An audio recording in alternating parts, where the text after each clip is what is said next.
వెలుగు paper. Allu అర్జున్పై case, తొక్కిసలాట, మహిళా మృతి, ఘటనలో A2గా నమోదు, A1గా సంధ్యా టాకీస్ యాజమాన్యం, థియేటర్ యాజమాన్యం నిర్లక్ష్యం వల్లే ప్రమాదం, పుష్ప 2 షోకు అల్లు అర్జున్ వస్తున్నట్లు వాళ్ళు చెప్పలే, సెక్యూరిటీ మేనేజర్ పైన కేసు నమోదు చేశాం, డీసీపీ, బెనిఫిట్ షోలు వద్దంటూ విద్యార్థి సంఘాల నిరసన, మృతురాలు రేవతి ఫ్యామిలీని ఆదుకోవాలని డిమాండ్, రేవతి కొడుకు శ్రీతేజ్ పరిస్థితి విషమం, 72 గంటలు గడిస్తే తప్ప ఏం చెప్పలేమన్న డాక్టర్లు. 100% ఈ టాకీస్ యాజమాన్యం తప్పిది, అల్లు అర్జున్ తప్పు కూడా. ఇంత ఇరుకు డబ్బా థియేటరు, క్రేజ్ ఏమో ఆకాశం అంత ఉన్నది ఆ సినిమాకు.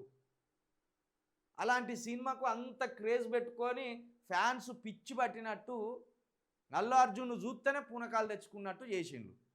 కాబట్టి ఈ సమయంలో అలాంటి ఒక చిన్న డబ్బా లాంటి థియేటర్కు పోవడం వల్ల, పైగా అక్కడ మొత్తం మాస్ ఆడియన్స్ ఉంటారు.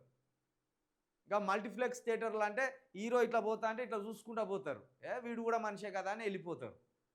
ఇటువంటి థియేటర్లు, ఈ సంధ్య థియేటర్ల దగ్గర, ఈ సింగిల్ స్క్రీన్ థియేటర్ల దగ్గర కొంత హీరోలను దేవుళ్ళుగా చూసే ఫ్యాన్స్ ఉంటారు. దానివల్ల ఇలాంటి తొక్కిసలాట జరుగుతుంది. నిన్న అల్లు అర్జున్ పోవాల్సిన అవసరం లేదు.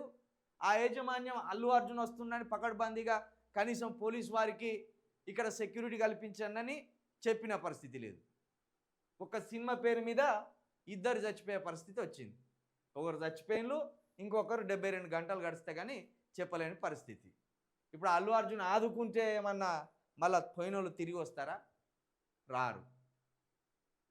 ఈ దరిద్రం మన దగ్గర లేదు, ఇంకా ఆంధ్రాలో చూడాలని. నిన్న పవన్ కళ్యాణ్ ఫ్యాన్స్, అల్లు అర్జున్ ఫ్యాన్స్, ఇక వాళ్ళు పుట్టిందే ఈ హీరోల కోసం పుట్టి ఈ హీరోల కోసం కొట్టుకునడానికి అన్నట్టున్నది మొత్తం. ఎక్కడికక్కడ నిన్న పవన్ కళ్యాణ్ ఫ్యాన్స్ ఏమో అట్టర్ ఫ్లాప్ అంటారు, అల్లు అర్జున్ ఫ్యాన్స్ ఏమో బ్లాక్ బస్టర్, మా హీరోని మించిన ఇంకో హీరో లేడని వాళ్ళు.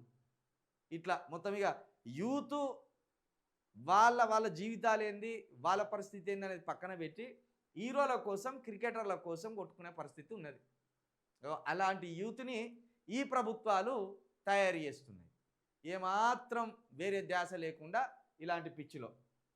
నిన్న పుష్ప 2 సినిమా దగ్గర 100 కోట్ల దాకా కలెక్ట్ చేసిందట మొదటి రోజే.